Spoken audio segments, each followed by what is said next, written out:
hiccup is your breathing system firing the stage cue before the actor is even in place. Tiny chaos.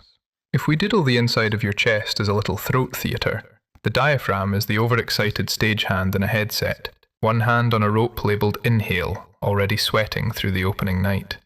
Welcome back to Tidbits.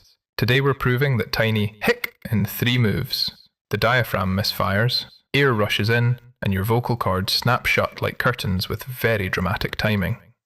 The real troublemaker is lower than most people picture. Not the mouth, not the tongue. The diaphragm is a broad, dome-shaped muscle tucked under your lungs, like a soft floor your breathing sits on. During a normal inhale, it pulls downward in a smooth, practiced motion, making room so air can drift into the lungs without any drama. But during a hiccup, that muscle contracts suddenly and involuntarily. A spasm, a little muscle misfire. Our stagehand panics, yanks the inhale rope too early, and somewhere in the booth a tiny clipboard hits the floor.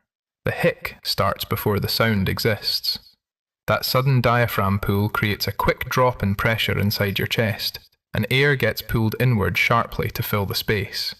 It is not a calm, sleepy breath. It is faster, jerkier, more like a tiny air actor being shoved on stage with speed lines around their elbows. Your body is still trying to breathe, technically, but the cue came in too abruptly, so the next piece of anatomy reacts like it heard a crash backstage.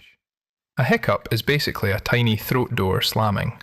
The vocal cords sit in the larynx, the voice box in your throat, and they are busy little curtains. They open when you breathe, they close when you swallow, cough, or make your voice. In a hiccup, after that quick rush of air, the vocal cords close suddenly and cut the air off. That snap is the sound. The air actor runs in, the 2 theatre curtains clap together right on its nose, and a handwritten hic pops into the margin like a comic book sound effect. Rude, but efficient. Once you see the sequence, the triggers make more sense.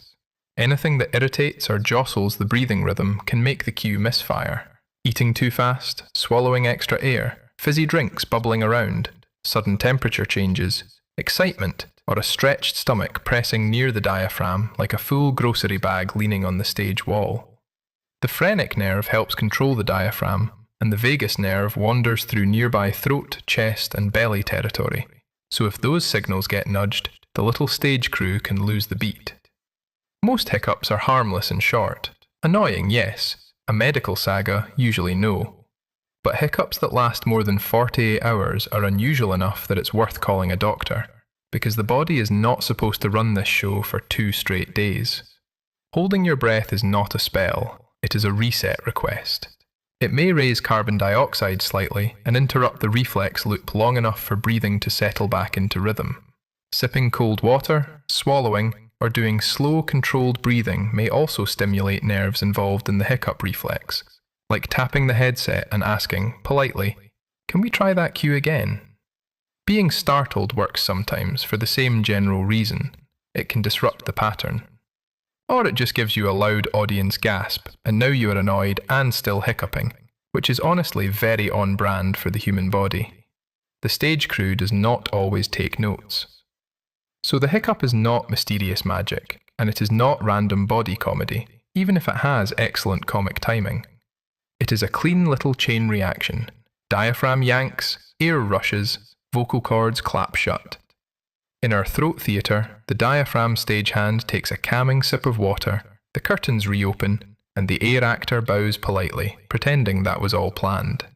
The weird noise was just the world's smallest curtain slam inside ordinary breathing machinery.